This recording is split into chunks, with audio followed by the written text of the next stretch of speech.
Hello, and welcome back to Of the People. I'm Robert Chernin, I'm Ericka Redic. and we are back. Erica, I got to jump in to where we left the last episode, the last segment of this. Yeah. I'm Yeah. trying to Yeah. understand. So you're basically telling me anyone who's successful now is white. I mean, I know that's not what Mhm. you said. I'm paraphrasing, right? Right. Because I want to go back to this whole Jane Fonda thing. So let's hold the white thing for a second. So Jane Fonda Okay. says she's at Cannes and she says the follow. Here's what she ends up saying, and you just sit there and Okay. going, I mean, whatever she's smoking, I want some, right? It's good for all of us to realize there would be no climate crisis if there was no racism, and there would be no climate crisis if there was no patriarchy. And Mm. climate change is being caused exclusively by men, specifically white men, adding that those men must be arrested and jailed. I'm going like, I mean, I know we call her Hanoi Jane, right? Because she was against the Vietnam War and all that other stuff. And, she found herself in leotards in the 80s and teaching people how to work out. Of course, plastic surgery, like 42 times doesn't hurt either when you're 80, whatever. But, unlike, we call her Hanoi, Jane, but, unlike true heroes like John McCain in the Hanoi Hilton for 5 years, I mean, maybe when real soldiers were in prison in the war, she was doing LSD or some sort of mushrooms or something. Because I don't even know what the hell she's talking about. Explain this to me. I What does this mean? I can't fathom. Excuse me, Robert. I can't even keep my drink in my mouth. It's so. I'm going. What is that? I don't know what that means. It's like only white people, only white men. What want things made in factories? Want to buy goods and services that create pollution when they're manufactured? Because I'm pretty sure she probably has an Android phone or an iPhone or something And a like that, private jet. and which uses fuel and is No, no, no. like all of. She has an electric private jet, didn't you know? Oh my God. Yeah, that'll be the day. Like, so it's just what is so funny is Hitchens Razor says that which can be asserted without evidence can be dismissed without evidence. And no, we do not need a razor to tell us that. If you have no proof, if you have no proof, by the way, if you have no Yeah, proof, that's what it's an opinion. And you know what they say about opinions? it's like everybody's got one. Just like There, they've got there's a little there's a what. lead, right. There's a little lead up to that, but then they say everybody's got one. But Yeah, so exactly. So, like, I want what is her evidence? What is she attributing that to? What is like? well, according to the article, she's done all this research and study, and she's now enlightened, and she realized that everything is connected. So by the way, everything that's connected Oh, is the following. All right, here's everything that's connected. Let's see. Sexism, racism, misogyny, homophobia, whatever, the war. If you really get into it and study and learn about it, which means that she's learned about it, and she's done the work. yeah, subtle condescension there, but what do you think? It's still Jane here we're talking about. So Yeah, there'd be yeah, no she's climate better than crisis, you. and it's all connected. I just, it's amazing. But look, I want to move on because you said something else because my comment was the largest polluter in the world is China, and China doesn't have white men. Now, I thought we were color coding, right? There are white men, black men, brown Mm, men, yellow men, red men, right? I mm. don't know if I'm Oh supposed no, to say that's anything. all racist. Is that all racist? You're Okay, no, it's but all white and non-white now. oh, is it? Oh, so we're bifurcating. Okay, I didn't know that. We're bifurcating. Okay, but last I knew, Asians were referred to, yellow, and white men or Caucasian or white, and this one's black. I mean, look, I don't agree with Right, any of that anyway because I right. think there's too many damn labels. But China is, without a question, the largest polluter in the world. So, and Yeah. they're not. Let's call them non-white. So, how does that fit into all of this?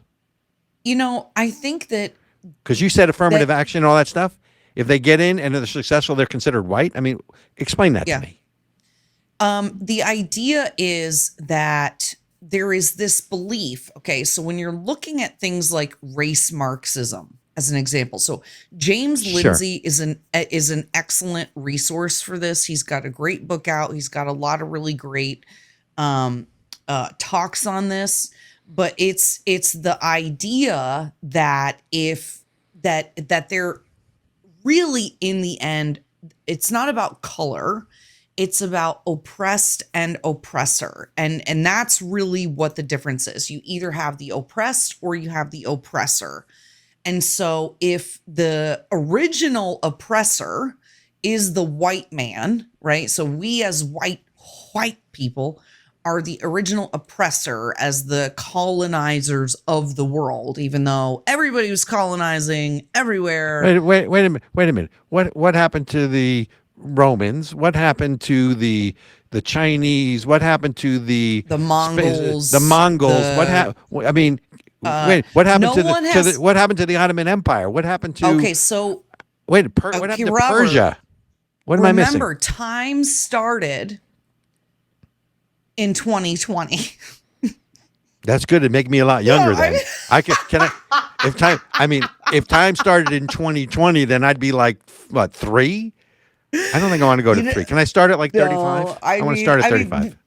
I mean, literally, This is such crap. This is such crap. There's this weird belief that like somehow the United States or the West is unique in the abomination that was slavery, indentured servitude and things like that, which still go on today. Excuse me, the Jews were slaves in Egypt. I believe if you read the Bible, the Old Testament, years ago. I think I don't know if the Jews were the original slaves, but they certainly predate African slaves, at least on modern record. And by the way, all slaves didn't come from Africa. Just saying. But again, remember though, Jews are white people now. Okay, so you excuse me, Jews back then were brown people because they were Sephardic. Okay, don't stop using don't question reason. me. So This is the problem. Don't question me. You're trying to use reason. This is the thing that people. First mistake. Oops. Literally, the one thing that is the kind of through line to all of these conversations is that none of it makes any sense. It's literally just people saying things and not having good reasoning behind it to try to demonize, separate, and cause chaos. Demagogue. That's all it is. Demagogue, demonize, and divide, as I like to say. So I want to stay on the China thing for a second, because China obviously is in the news, and I want to get serious for a second. I know that's hard for the listeners to believe, but I want to get serious, right? So the Biden administration, right? It started, if you remember, that Secretary of State Blinken back in, 2021, I think it was August, don't quote me, had a meeting in Alaska with his counterparts in China, and they dressed him down about what a bad, and we were so ill-prepared for that meeting. I think I even did an interview on either, I think it was OAN, I don't remember at the time, or Newsmax about it, because they had me on as part of that. And then you go through the whole sort of, unearth information about China buying, the Biden family. I don't know if it extends to the president, but certainly the Biden, the Hunter Biden laptop, all of, Russian disinformation, of course, right? And now and then there was the spy balloon, and there were so many other things. China's buying up farmland. They're buying up all these corporations, in this country. They're buying up Smithfield Foods. They control the PC division of IBM, BlackRock. It's everywhere. On and on and on. Right. And so now we find out there is an upcoming meeting next week in Singapore of, I think it's the Pan-Asian nations. I forget the meeting. It was a security conference. And we reached out for China and said we would like to have a sidebar meeting. Defense Minister, I think his name is Li, L-I, in China, and Secretary of Defense Austin reaches out, and we repeatedly try to get a meeting, and China basically said, yeah, no, we don't want to meet with you, and basically rebuffs U.S. overtures. And you sit there and wonder, do we really understand the power politics that China is playing in a geopolitical game? And if you look at their Belt and Road Initiative, where they're really investing in developing infrastructure in the third world, and let's face it, on some level, this is all prostitution, right? You're paying for services, because if you're building the third world country, they owe you, because you're lending them this money, right? And China doesn't care; it's state control. They can keep printing more money. America's been doing that for years. That's literally why people complain about us. So. Right. But it brings me back to, I don't think we're on the same playing field anymore with China. We don't understand the enemy. And Yeah. again, we're not talking about the Chinese people. We want to differentiate, but you're talking about the Chinese Communist Party. They are vying for global hegemony. They are vying and competing economically, militarily. And don't forget all the technology we get from China, right? Most of it, all the medicine we get from China. China, and by the way, did you know China, a Chinese company, excuse me, and it's actually Hong Kong, bought Tutor.com, which is an online service, right? It prepares you for college, all those other things. It's a U.S. company that was just bought, right, by a company in Hong Kong called Primavera Corp, right? It makes it sound like it's an Italian meal. And who signs up for Tutor.com mostly? The U.S. military people. I mean, do they not see what's going on here? What? What is the The point is that China's at war with us. I mean, we were making fun of we segued from obviously Jane Fonda and white men, yellow men, China's the biggest polluter to a serious comment about China being at war with the United States, and it's a multifaceted war. And we're asleep at the switch. At least the Biden administration is. You got to give Trump credit. Go ahead. I'm sorry. Hold I'm on a roll today. I'm on a roll today. I am. I gotta back up because Are you holding your head?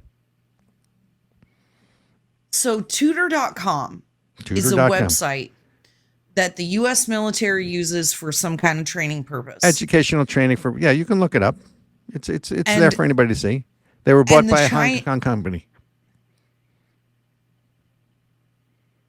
Yeah. Okay. And nobody gives a oops. I don't understand. Sorry. Ben, we're going to have to bleep that. You're going to have to bleep that. Oops. Sorry. Mark that in the editing notes. Sorry. It's one of those days and I'm on a roll. And Robert, I'm sorry. So basically now a Hong Kong company, a company owned in Hong Kong, right, now has the login credentials. You got it. And the ability to track the trainings of U.S. military personnel. That's what I just heard you say. Correct. So here you go. Princeton Review and Tutor.com are now owned by a Chinese company. Primavera Capital Group, based in Hong Kong, quietly purchased a well-known brand, which, by the way, was previously owned by a Korean company. I know we're not at war with Korea, and Korea is not at war with us, but it is a test prep company, an online tutoring platform. And Tutor.com has a long-standing contract to provide services free to active duty reserve and other U.S. military service members, Defense Department personnel, et cetera, et cetera, et cetera. How do we not have? Okay. I can't. All right. I can't even. I'm sorry. I can't even stay seated, Robert. I can't. Okay. But here's the point. Here's the real point. Is that when you look at the multifaceted war, right? China funds the Confucius Institutes in this country, right? In 20 or 30 schools, right? China bought Smithfield Foods. They're the largest pork producer in the world. China's buying up land where it's allowed. China is we're finding that they're working spies. Chinese spies are working for legislators. Is that Congress people? Dianne Feinstein and Eric right, Eric Swalwell. who did Bang Bang with Fang Fang. I got all that, right? And so, how is it that we are allowing that? Look, I am a free market capitalist. Okay, I am a free market capitalist. However, when we start having conversations where it's obvious that our freedoms, our Constitution, and our country are at risk because we're selling it off piece by piece to the likes of the CCP. Well, I don't know that we are not selling it off because I don't know that I got any money from this or you got any money from this.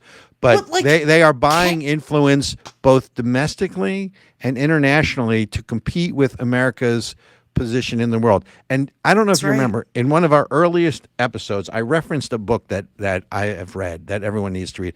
And I now happen to have the book with me. It is called, I don't know if you can see that. Thank you very much. It's called Yep. America Yep. Against America. Now, this was a Chinese professor, and his name is Wang Huning. In 1988, writes this book. It is an in-depth college analysis, and it's a political theory book, and he's analyzing America's culture and America's weaknesses. And one of the conclusions that he draws, and by the way, it's not necessarily Mein Kampf, but this Right. is what they're using to fight America, because this analysis is spot on. Let me just read you one section of this, because this will go back to our prior guest, Dr. Bruce Abramson, last Yeah. week. Yep. Spiritual crisis in America, right? And here's what they say. Today's university education no longer enables its subjects to grasp the traditional values that founded Western society. The development of the university in modern times is increasingly moving towards a kind of cultural relativism in America and spiritual openness.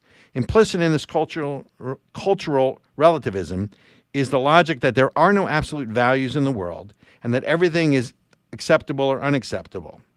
Cultural relativism succeeded, new set of lips, ladies and gentlemen, succeeded in destroying the idea of Western centrism, but at the same time weakened the status of Western culture dominated by this spirit. University educations resulted in young people with no concept of the past and no view of the future.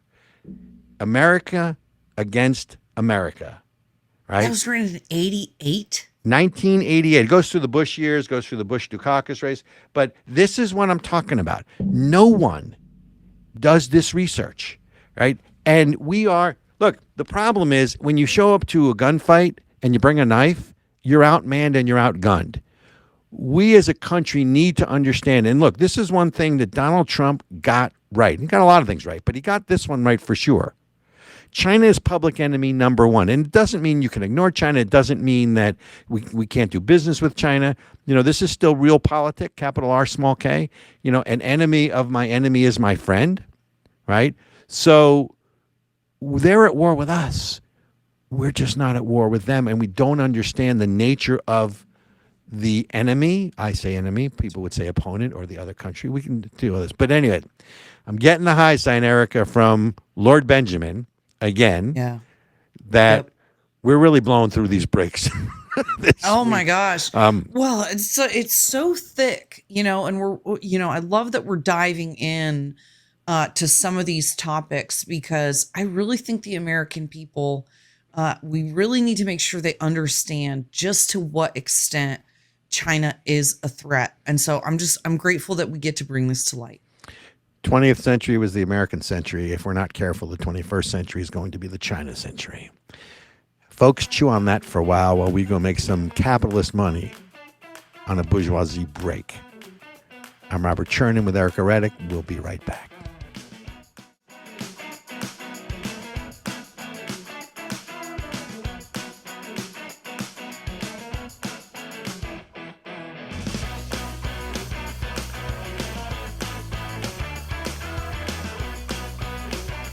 America came into being based on a shared belief and a common set of values. Unlike other nations that were bound together based on common ancestry, race, or caste, we came into being based on a simple and shared set of ideals. That the power of government is based on the consent of the governed. That life, the freedom to live life on our own terms in our own way, free from government interference, and liberty, our most precious value, and the pursuit of happiness, which means we are free to pursue that which we choose with the knowledge and courage to know that nothing is guaranteed to us in this life. Those values, America was founded on these basic inalienable rights. Freedom to pray to God in our own way. Freedom to think and speak freely without fear of punishment or harm. And freedom to gather in our places of worship and in our local taverns. And freedom to defend ourselves, our families, our homes, and our neighbors as we see fit. The American Center for Education and Knowledge is dedicated to protecting American exceptionalism anywhere and everywhere it is threatened. ASIC is a 501c3 and depends on your tax-deductible donations. Please help us continue our fight. Hey everybody, Ericka Redic, also known as Generally Irritable. Special shout out and thanks to our Of the People radio and podcast listeners and to our Rumble viewers.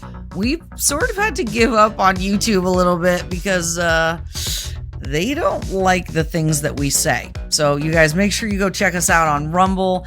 And also while you're there, go ahead, click subscribe, follow Generally Irritable. You hear Robert and I talk about it a lot, and you might ask yourself, what's the difference? Well, at Generally Irritable, we're not just covering news and politics, but we're talking about how news and politics intersects with culture. We get to go to live events like the How Many More rally at the Austin Capitol, America Fest hosted by Turning Point USA, talk to and interview some of your favorite pundits, politicians, and podcasters to see what they think about where we are at in the American experiment today. Why do we do it? Because we believe that an engaged and informed electorate is the best way to save the American Republic. You'll even find cameos from our producer, Lord Benjamin, aka Lord Violence, aka A Darker Perspective. That's where you can find him on Twitter. You can find me on all of the socials under Generally Irritable, literally all of them. Twitter, you're going to find me as Ericka Redic, ERICKAREDIC. And most importantly, engage, because we need you to overcome the evil big tech overlords. You got to share, you got to comment, you got to like, you got to hit that Rumble button.